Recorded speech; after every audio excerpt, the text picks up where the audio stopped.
No live organism can continue for long to exist sanely under conditions of absolute reality. Even larks and katydids are supposed by some to dream. Hill House, not sane, stood by itself against its hills, holding darkness within. It had stood for 80 years and might stand for 80 more. Within, walls continued upright. Bricks met neatly. Floors were firm and doors were sensibly shut. Silence lay steadily against the wood and stone of Hill House. And whatever walked there, walked alone. Dr. John Montague was a doctor of philosophy. He had taken his degree in anthropology, feeling obscurely that in this field he might come closest to his true vocation, the analysis of supernatural manifestations. He was scrupulous about the use of his title because, his investigation being so utterly unscientific, he hoped to borrow an air of respectability, even scholarly authority, from his education. It had cost him a good deal in money and pride, since he was not a begging man, to rent Hill House for 3 months, but he expected absolutely to be compensated for his pains by the sensation following upon the publication of his definitive work on the causes and effects of psychic disturbances in a house commonly known as haunted. He had been looking for an honestly haunted house all his life. When he heard of Hill House, he had been at first doubtful, then hopeful, then indefatigable. He was not the man to let go of Hill House once he found it. Dr. Montague's intentions with regard to Hill House derived from the methods of the intrepid 19th century ghost hunters. He was going to go and live in Hill House and see what happened there. It was his intention at first to follow the example of the anonymous lady who went to stay at Balakin House and ran a summer-long house party for skeptics and believers with croquet and ghost watching as the outstanding attractions. But skeptics, believers, and good croquet players are harder to come by today. Dr. Montague was forced to engage assistants. Perhaps the leisurely ways of Victorian life lent themselves more agreeably to the devices of psychic investigation. Or perhaps the painstaking documentation of phenomena has largely gone out as a means of determining actuality. At any rate, Dr. Montague had not only to engage assistants, but to search for them. Because he thought of himself as careful and conscientious, he spent considerable time looking for his assistants. He combed the records of the psychic societies, the back files of sensational newspapers, the reports of the parapsychologists, and assembled a list of names of people who had in one way or another, at one time or another, no matter how briefly or dubiously, been involved in abnormal events. From his list, he first eliminated the names of people who were dead. When he had then crossed off the names of those who seemed to him publicity seekers, of subnormal intelligence, or unsuitable because of a clear tendency to take the center of the stage, he had a list of perhaps a dozen names.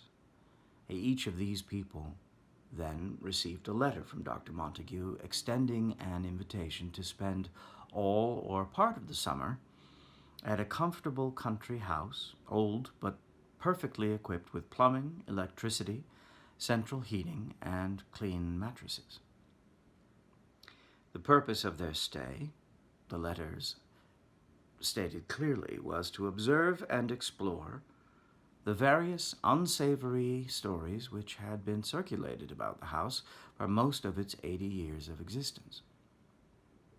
Dr. Montague's letters did not say openly that Hill House was haunted, because Dr. Montague was a man of science, and until he had actually experienced a psychic manifestation in Hill House, he would not trust his luck too far. Consequentially, his letters had a certain ambiguous dignity calculated to catch at the imagination of a very special sort of reader. To his dozen letters, Dr. Montague had 4 replies. The other 8 or so candidates having presumably moved and left no forwarding address, or possibly having lost interest in the supernormal, or even, perhaps, never existed at all.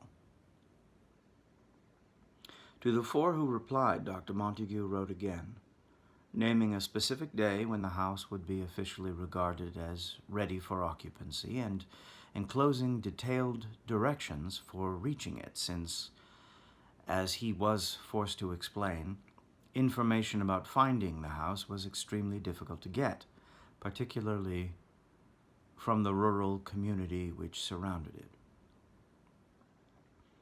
On the day before he was to leave for Hill House, Dr. Montague was persuaded to take into his select company a representative of the family who owned the house. And a telegram arrived from one of his candidates backing out with a clearly manufactured excuse. Another never came or wrote, perhaps because of some pressing personal problem which had intervened. The other 2 came. Eleanor Vance was 32 years old when she came to Hill House. The only person in the world she genuinely hated, now that her mother was dead, was her sister. She disliked her brother-in-law and her 5-year-old niece, and she had no friends. This was owing largely to the 11 years she had spent caring for her invalid mother, which had left her with some proficiency as a nurse and an inability to face strong sunlight without blinking. She could not remember ever being truly happy in her adult life. Her years with her mother had been built up devotedly around small guilts and small reproaches, constant weariness, and unending despair.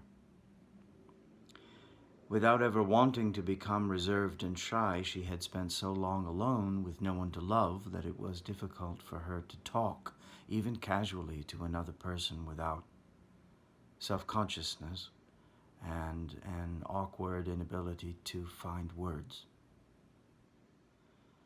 Her name had turned up on Dr. Montague's list because one day when she was 12 years old and her sister was 18, and their father had been dead for not quite a month, showers of stones had fallen on their house.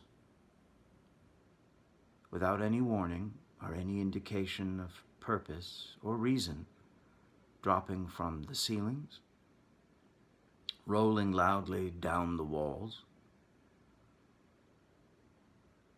breaking windows, pattering maddeningly on the roof. The stones continued intermittently for 3 days, during which time Eleanor and her sister were less unnerved by the stones than by the neighbors and sightseers who gathered daily outside the front door, and by their mother's blind, hysterical insistence that all of this was due to malicious, backbiting people on the block who had had it in for her ever since she came.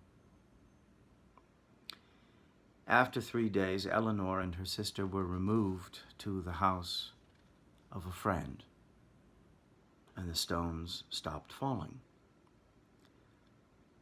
Nor did they ever return, although Eleanor and her sister and her mother went back to living in the house, and the feud with the entire neighborhood was never ended. The story had been forgotten by everyone except the people Dr. Montague consulted. It had certainly been forgotten by Eleanor and her sister, each of whom had supposed at the time that the other was responsible. During the whole underside of her life, ever since her first memory, Eleanor had been waiting for something like Hill House. Caring for her mother, lifting a cross old lady from her chair to her bed, setting out endless little trays of soup and oatmeal, steeling herself to the filthy laundry. Eleanor had held fast to the belief that someday something would happen. She had accepted the invitation to Hill House by return mail, although her brother-in-law had insisted upon calling a couple of people to make sure that this doctor fellow was not aiming to introduce Eleanor to savage rites not unconnected with matters Eleanor's sister deemed it improper for an unmarried young woman to know. Perhaps, Eleanor's sister whispered in the privacy of their marital bedroom, perhaps Dr. Montague, if that really was his name after all, perhaps this Dr. Montague used these women for some, well, experiments. You know, experiments, the way they do. Eleanor's sister dwelt richly upon experiments she had heard these doctors did. Eleanor had no such ideas, or having them was not afraid. Eleanor, in short, would have gone anywhere. Theodora. That was as much name as she used. Her sketches were signed Theo, and on her apartment door and the window of her shop and her telephone listing and her pale stationery and the bottom of the lovely photograph of her which stood on the mantel, the name was always only Theodora. Theodora was not at all like Eleanor. Duty and conscience were, for Theodora, attributes which belonged properly to Girl Scouts. Theodora's world was one of delight and soft colors.